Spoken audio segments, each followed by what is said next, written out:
इस वीडियो में बताई गई सारी जानकारी पब्लिक प्लेटफॉर्म पर उपलब्ध है। इसमें ऐसी कोई जानकारी नहीं दी गई है जिससे हमारे सुरक्षा बलों की गोपनीयता भंग होती है। डिफेंस डिटेक्टिव सेना का सम्मान करता है और उन्हीं जानकारियों के आधार पर काम करता है जो सार्वजनिक रूप से मौजूद हैं। चाइना शामिल हुआ G20 में।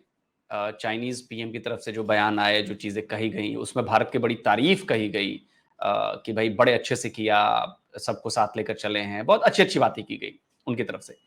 लेकिन अब वहां की मीडिया, जो सबको पता है कि स्टेट कंट्रोल है, बिना स्टेट के डायरेक्शन के वहां से कोई चीज आती नहीं, वहां से ऐसी चीजें आनी शुरू हुई कि एक थिंक टैंक कहता है जी कि सबोटाज किया इंडिया ने, अपने प्लेटफॉर्म का इस्तेमाल करके G20 में हावी हो गया और अपनी चीजें करवाई, अपने इश्यूज उसने डील करवाए, दुनिया की बात नहीं सुनी उसने। आप इसको कैसे देखते हैं? मतलब चाइना का ये रवैया डबल स्टैंडर्ड वाला कि एक तरफ आप तारीफ कर रहे हो, दूसरी तरफ अपनी न्यूज मीडिया एजेंसीज को आप कह रहे हो कि जी क्रिटिसाइज करो, क्यों? पर देखें, चाइना में अभी जो सिचुएशन है ना, मेरा 50-50 माइंड है, थोड़ा इधर भी है थोड़ा इधर भी है। तो फिर मेरा झुकाव जहां पर ज्यादा है वो ये है कि देखें, जो भी है जनरल सेक्रेटरी तो शी जिनपिंग ही है ना, प्रेसिडेंट। ठीक है, तो मे बी वो शी जिनपिंग करवा रहा है, क्योंकि शी जिनपिंग ने पिछले जितने भी 2014 से जब से भी आया है, ये इसने एक ही काम किया, अपने बंदे लगाए हर जगह। ठीक है, तो इसने वो निकाल दिए जहां जहां जहां इसके पीछे हो। अब ये जो ली क्वांग है, जो आए थे premier second in command in China, ये सर शी जिनपिंग के सबसे करीबी दोस्त भी हैं, सेकंड इन कमांड भी हैं, और सबसे बड़े राइवल भी यही हैं पॉलिटिक्स में चाइना की। अब इसी वीक की स्टार्टिंग में सीसीपी के एल्डर्स की खबर आती है कि सीसीपी के एल्डर्स ने शी जिनपिंग को बुलाया, जो भी इनकी एनुअल मीटिंग होती है, कोइंसिडेंटली वो इसी हफ्ते थी। उसमें शी जिनपिंग को ठीक ठाक सनप किया गया, हेल्थ इश्यूज के ऊपर, ओके। हेल्थ क्राइसिस के ऊपर, इकोनॉमी के ऊपर, एग्रीकल्चर के ऊपर, डिप्लोमेसी के ऊपर, मिलिट्री के ऊपर, हर चीज के ऊपर उसको मतलब इतना जलील किया गया है मीडिया के अकॉर्डिंग, जिसकी कोई हद नहीं है। तो मुझे लगता है, अच्छा ली क्वांग आते हैं, बड़ी प्यारी प्यारी बातें, पॉजिटिव बातें, नो ऑब्जेक्शन ऑन डिक्लेरेशन। ठीक है, उसके बाद एक और चीज जो स्टेटमेंट ये देते हैं कि India should not become a part of any block. बड़ी डिप्लोमेटिक और न्यूट्रल स्टेटमेंट है, मैं ना इसको पॉजिटिव मानता हूँ ना नेगेटिव, न्यूट्रल स्टेटमेंट है, ये बात बिल्कुल और ये सही है। लंबे टाइम से चाइना करता भी रहा है, ये लंबे टाइम से इंडिया के लिए करता भी रहा है चाइना। बिल्कुल। तो मुझे यही लगता है कि सीसीपी बोल रही है कि अगर शी जिनपिंग का चेहरा नहीं पसंद पू वाला, तो ये ली कुआंग है, इसको देख लो, हम इसको बना देते हैं। वैसे ही अनाउंस तो किया हुआ है ना, लिए शी जिनपिंग को वो कोई बीमारी है जो नस फट जाती है, कभी भी फाड़ देंगे, नस फाड़ने में कितना टाइम हाँ, लगता है? अभी अभी खबर आई भी थी शायद, अभी पिछले हफ्ते या कुछ पिछले कुछ महीनों आई थी नहीं ऐसी नहीं सर, खबर। कुछ महीनों महीनों पुरानी है, कुछ महीनों पुरानी है। हम्म। तो वो नस फाड़ने में कितना टाइम लगता है? एंड सीसीपी और वो कम्युनिज्म में तो violence is the legal thing, वो तो अप्रिशिएट करते हैं वायलेंस को कम्युनिज्म में। तो वो कितना टाइम लगेगा? अच्छा, इसके अंदर एक और चीज जो मैं बताना चाहूँ, देखें इसके अंदर एक और जो है ना कि शी जिनपिंग क्यों नहीं आया, देखें आके करता क्या। एक फॉर एग्जांपल आप है, आपसे कोई बहुत बड़ी गलती हुई है और सडनली बहुत बड़ा इवेंट आ जाता है आपके घर का ही, खानदान का, फैमिली का, जहाँ पर आपके दूर दूर के रिश्तेदार भी होंगे, करीब के तो छोड़ो दूर दूर के भी होंगे, और आपको पता है कि आप उधर गए उस इवेंट में, तो आप सिर्फ जलील ही होगे 2-3-4 घंटे। बखिया उधेड़ दी जाएगी। ठीक है, और आप कुछ बोल भी नहीं सकते, या तो हो आप बदतमीज कि मैं सही करते रहो। ठीक है, या तो सर झुका के आप पूरा इवेंट निकाल के आओगे। तो शी जिनपिंग को वो मंजूर नहीं था। तो आजकल वो जिनसे भी बात करता हूँ, ट्विटर खोलता हूँ, कुछ वीडियोस भी देखी हैं, इवन कुछ व्हाट्सएप पे भी मेरे पास मैसेज है, उसके अंदर बड़ी कोट एक आजकल अच्छी इस्तेमाल हो रही है। वो कोई अमेरिका के सेनेटर थे, उनकी कोट थी, माइकल एनजी की, कि if you are not on the table then probably you are on the menu.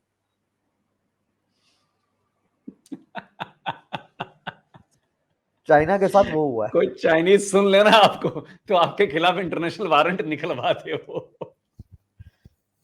नहीं सर, उसके बाद ये निकलवा ले। पू को आपने ऐसे कैसे बोल दिया आपने, पू को है विनी द पू। तो सर क्या करे, उसके काम है सर। ये तो है। अच्छा, चाइना के लिए कितने बड़े ड्रॉबैक की कहूं या कितने बड़े नुकसान का मैसेज गया है G20 से? उसके एक मैसेज जो क्लियर एंड कट गया, जो गया है ना चाइना के पास, इंसान के बच्चे बनो, दुनिया के साथ चलो, ठीक है। और ये अपनी एक्सपेंशनिस्ट और व्हाइट डेविल और ये ब्लैक डेविल की थ्योरियां और हान चाइनीज रूल करने के लिए पैदा हुए हैं, इन बेवकूफियों को छोड़ो और न्यू वर्ल्ड ऑर्डर में कंट्रीब्यूट कर सकते हो तो करो, नहीं तो हमें टाइम नहीं लगेगा तुम्हें तोड़ने में। If we have fault lines, then you have much bigger fault lines. Bigger fault If you know how to play, then we know how to play it better. ठीक है, तो ये मैसेज इंडिया की तरफ से नहीं गया, ये पूरी G20 की तरफ से गया। 3 आजादी की तहरीकें चल रही हैं और दुनिया में आज तक सिर्फ एक वाहिद इंडिया एक मुल्क है जिसने इंसर्जेंसी को खत्म किया। कोई और मुल्क नहीं कर पाया, बाकी मुल्क अलग ही हुए हैं, टूटे ही हैं दुनिया में सारी जितने भी हैं। इंसर्जेंसीज एक साथ, हाँ, सारी एक साथ। आप इनर मंगोलिया में चल रही है, आपकी शिजियांग में चल रही है, आपकी तिब्बत में चल रही है। कितना टाइम तिब्बत लगता है में चल फॉल्ट रही है। लाइंस को एक्सप्लॉइट करने में? पानी आपके और पास नहीं है।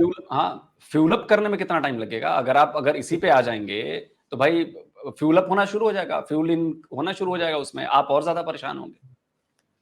वो एक बात है ना, देखें अभी अक्टूबर की एंड में पासेस हो जाएंगे बंद, चीनी चले जाएंगे नीचे, ऊपर रहेंगे कुछ गिनती के वो पोर्टेबल ऑक्सीजन जनरेटर वगैरह लेके। कितना टाइम लगता है सर आगे जाके ब्रह्मपुत्र रिवर को आगे से कट करना, और चाइना का पूरा जो बचा कुचा पानी है वो भी खत्म कर देना, 20% जो सारी होता। लड़ाई तो उसकी वही है, पानी की कमी हो गई उसके पास भयानक तरीके से।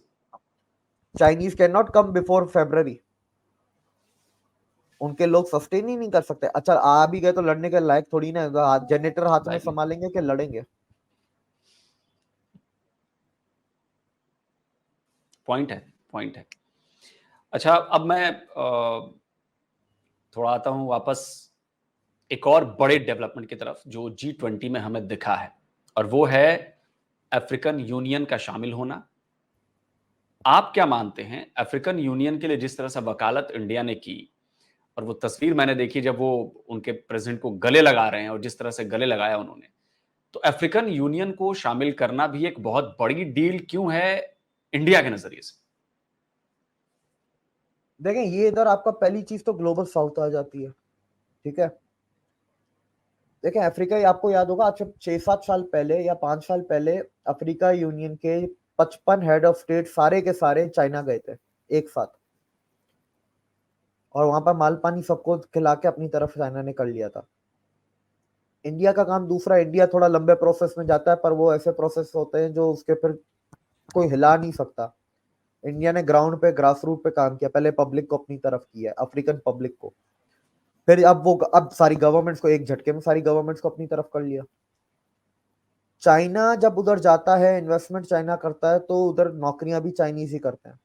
इंडिया जब इन्वेस्टमेंट करता है तो टॉप मैनेजरियल पोजीशंस इंडियंस के पास होती है, नीचे एम्प्लॉयमेंट सारी की सारी अफ्रीकन के पास होती है। चाइना ने आज तक कोई भी आपका सोशल डेवलपमेंट प्रोजेक्ट नहीं चलाया अफ्रीका में, और जो चलाए हैं वो डेट ट्रैप करने के लिए चलाए गए। बेसिकली डेट ट्रैप, असल उसके पीछे इंटेंशन डेट ट्रैप थी। इंडिया के कितने प्रोजेक्ट चल रहे हैं और कब से चल रहे हैं? कितने मुल्कों के आर्मी के मैनुअल इंडियन आर्मी बना के देती है? कितने मुल्कों के कॉन्स्टिट्यूशन इंडिया ने बना के दिए? पैन अफ्रीका ई नेटवर्क जो प्रोजेक्ट है, पूरे अफ्रीका को कनेक्ट करना डिजिटल कनेक्टिविटी से, टेली मेडिसिन पहुंचाना है, वो पहुंचाना, ये पहुंचाना, वो डॉक्टर एपीजे अब्दुल कलाम का सपना था, जिसको पूरा अभी भी वो चल रहा है। 48 कंट्रीज में वो प्रोजेक्ट चल रहा है। आर्मी से याद आया, हमारे यहाँ ट्रेनिंग भी दी जाती है कई देशों के, अफ्रीकन देशों के लोगों को। दूसरा, अगर हम देखें कॉन्गो में और भी सूडान में, और इधर हमारी आर्मी यूएन के थ्रू तैनात है, तो वो जो मैन टू मैन कनेक्ट है इंडियंस का, वो जानते हैं इंडियंस को। बिल्कुल, आप नाइजीरिया में देखें, नाइजीरिया में यूएन की, इंडिया ने सबसे पहले यूएन में पूरी कंप्लीट फीमेल बटालियन भेजी थी, जो नाइजीरिया में डिप्लॉय हुई थी बोको हराम वाले वो डिस्प्यूटेड एरियाज में। तो इंडिया देखिए, और भी आप देखा अभी रिसेंटली एक और खबर आई थी, 25 कंट्रियां इंडिया के पास आई हैं अफ्रीका की, कि आप हमें मेरी मदद करें मॉनेटरी पॉलिसी और डेट रिस्ट्रक्चरिंग करने में। और ये दोनों बातें G20 की डिक्लेरेशन में भी है, और ये G20 से पहले की खबर बता रहा हूं मैं आपको, मतलब बहुत महीनों पहले की, मतलब साल के स्टार्टिंग की बात बता रहा हूं। 5 मुल्क अभी यूपीआई अडॉप्ट कर रहे हैं। अडॉप्ट से मेरा मतलब है कि वो अपने मुल्क के अंदर ग्राउंड लेवल पे, ये वो वाला नहीं कि सिस्टम को लगाएंगे। हाँ, जिस तरह जापान मांग रहा है।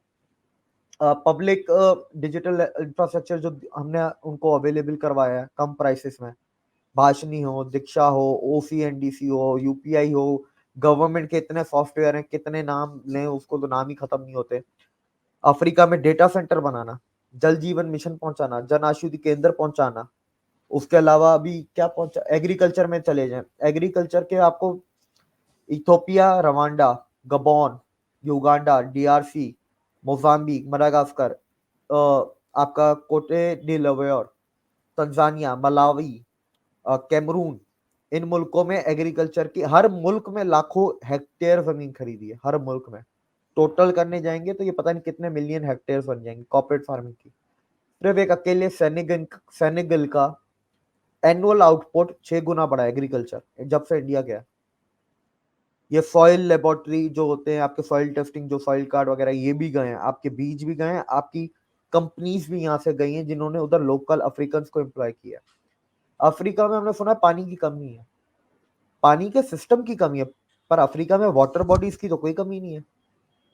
तो जल जीवन मिशन से वो भी काम किया जा रहा है। फिर कंपनियों के तो क्या ही नाम लें सर, कंपनियां इतनी है कि मेरे ख्याल से आप ये समझे 1/4 of Africans are employed directly or indirectly by India and its ancillary Indian. industries. Ancillary industries इतना बड़ा इम्पैक्ट है जो नजर नहीं आएगा हमें। चलिए, ये तो आपने सब ये बातें बताई, ये सब कुछ ये हो चुका है और हो रहा है, मतलब ये ऑन ग्राउंड हाँ, है।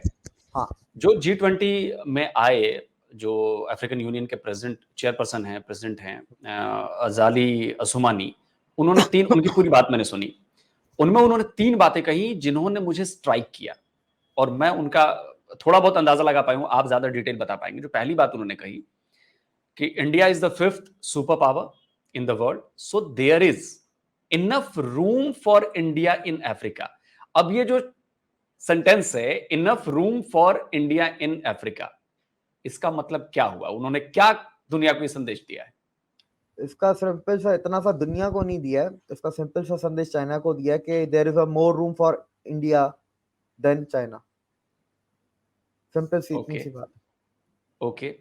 दूसरी बात उन्होंने कही है कि we also know that India is so powerful that it went to space, so we just need to coordinate. India space में पहुंच गया, हम जानते हैं कि बहुत पावरफुल है, तो क्या हम ये मान के चलें कि भविष्य में जो स्पेस के मिशंस हैं, उनके सैटेलाइट्स, उनकी चीजें, उनको सपोर्ट करना, ये सब कुछ इसरो के पास आने वाला है?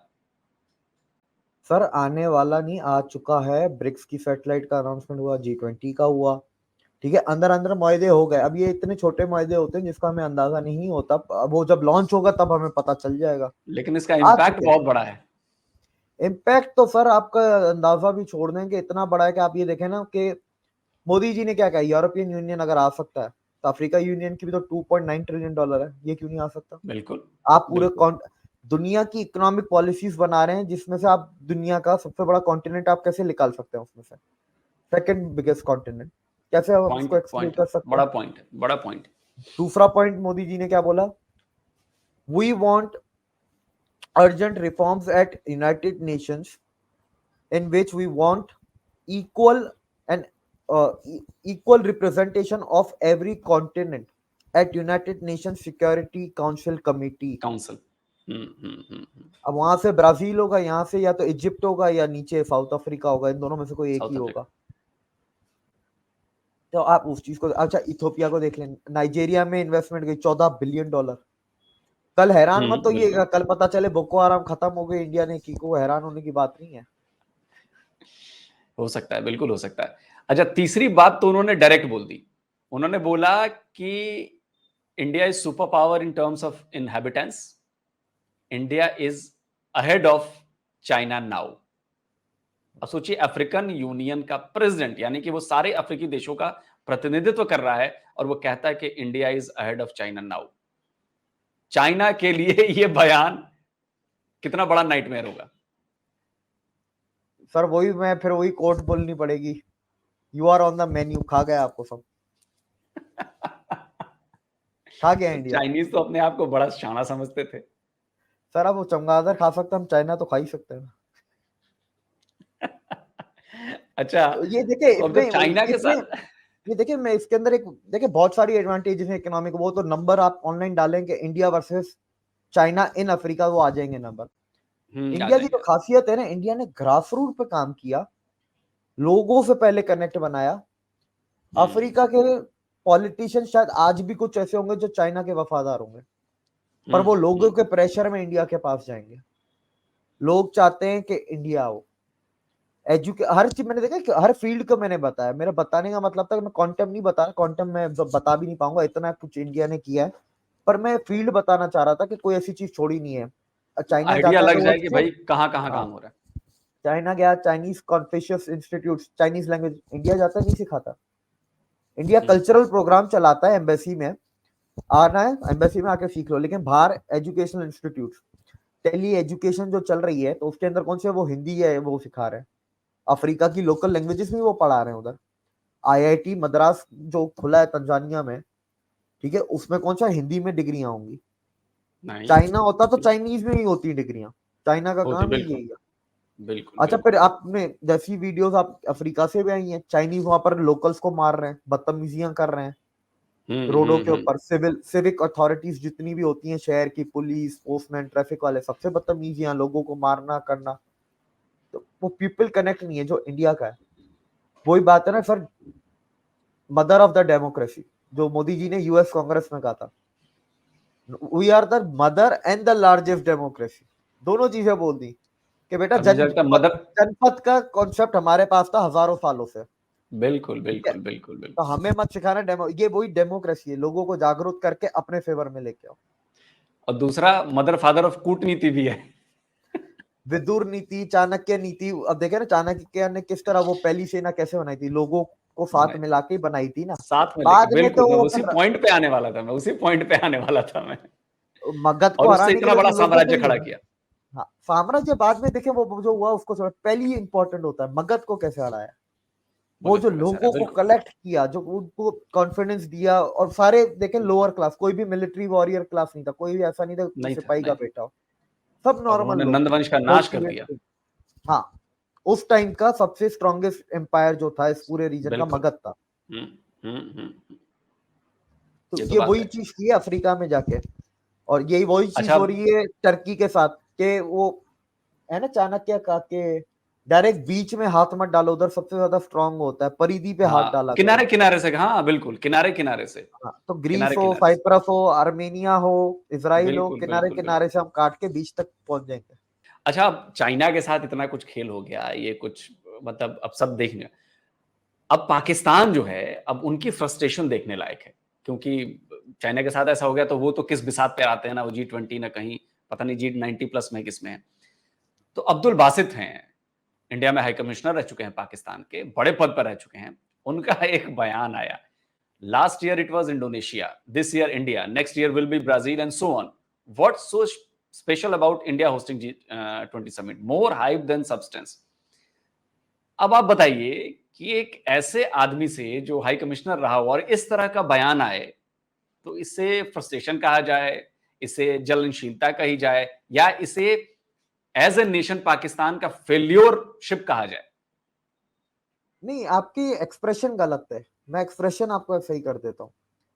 ऐसे लोगों की वजह से हमारी डिप्लोमेसी ऐसी है। दुनिया में कभी रिटायर्ड एम्बेसडर को किसी भी मुल्क में, मैं दुनिया के हर बंदे को सुनता हूँ जो यूट्यूब पे अवेलेबल है, ढंग की बात करे, बकवास भी करता तो भी सुनता हूँ। मैंने कोई रिटायर्ड एम्बेसडर आज तक, हाई कमिश्नर, फॉरेन पॉलिसी से रिलेटेड बंदा मैंने यूट्यूब पे नहीं देखा जिसका चैनल हो। आप लेकिन इससे पाकिस्तान में अंदाजा है, लगा, तो पाकिस्तान में लेकिन तो और भी पाकिस्तान बहुत में है। कुछ है। पाकिस्तान में और भी बहुत कुछ है। बाय द वे अच्छा, चलिए। पाकिस्तानी वो हाँ, मानते नहीं, पाकिस्तानी वो ग्लोबल टाइम्स के जो, ग्लोबल टाइम्स को सपोर्ट करती है पाकिस्तानी मीडिया कि चाइना बड़ा है, और वो जो पूरा कैमोफ्लाज और पूरा इल्यूजन जो बनाया हुआ है। अब पढ़ने का तो इधर है नहीं रिवाज, नहीं तो ऑनलाइन हर चीज अवेलेबल, जाके पढ़ लो चाइना की क्या हालत है। एक कंपनी एवरग्रांडे से 45 लाख लोग रातों रात अनएम्प्लॉयड हो गए, रातों रात। अनएम्प्लॉयड हो गए, बिल्कुल बिल्कुल बिल्कुल बिल्कुल। और आपने वो बताया है कि जो 2/3 कंपनीज हैं रियल एस्टेट की, वो वैसे ही दिवालिया हो चुकी हैं। देखो अब देख, मैं तो सर देखे मेरा बड़ा सिंपल सा तरीका है, मैं नंबर में मेरे नंबर थोड़े अलग होते हैं। अगर 45 लाख के हैं तो चाइना में एवरेज फैमिली साइज है 3, तो मेरे हिसाब से 1.5 करोड़ लोग गए एक कंपनी से। तो बड़ा ह्यूज नंबर है ये, तो बड़ा ह्यूज नंबर है। बहुत, और ये एक कंपनी ऐसी और इसके पता नहीं जैसे कितनी कितनी सौ, कंपनीज, कितनी सौ। कितनी 100 कंपनीज।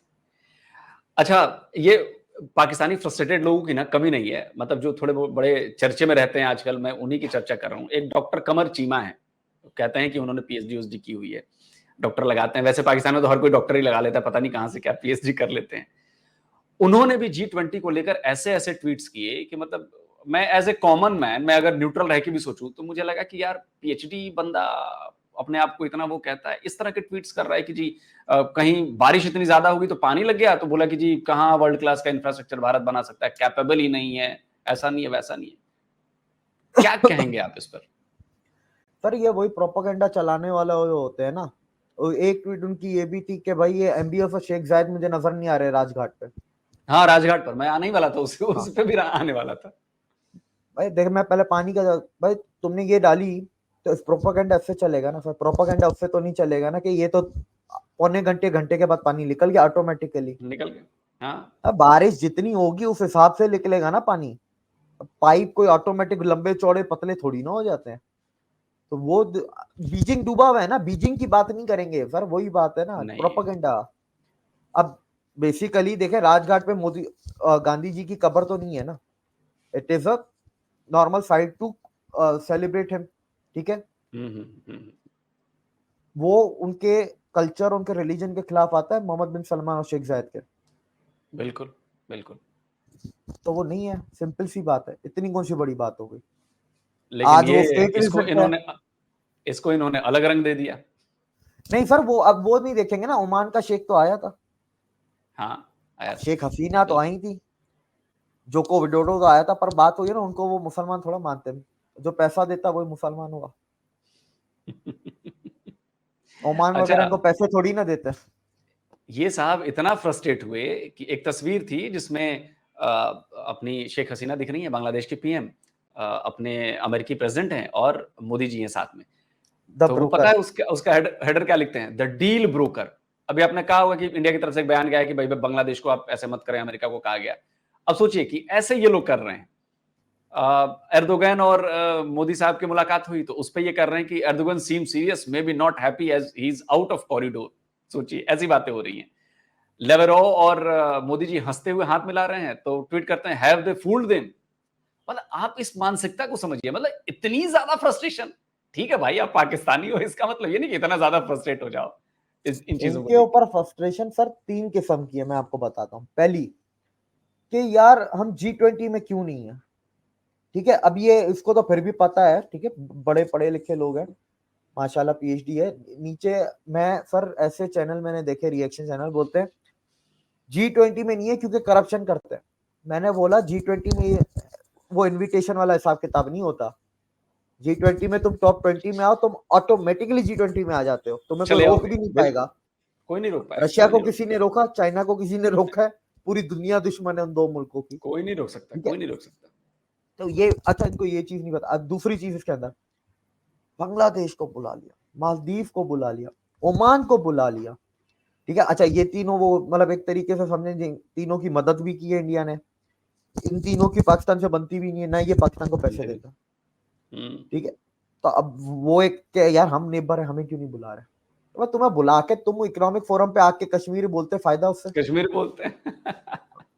या तुम कुछ और बकवास करते। इकोनॉमिक फोरम पे, at an economic forum, a country which is almost on the verge of bankruptcy, ठीक है, टेक्निकली बैंकरप्ट हो चुका है पर officially on the verge of bankruptcy, what it can contribute on the economic forum.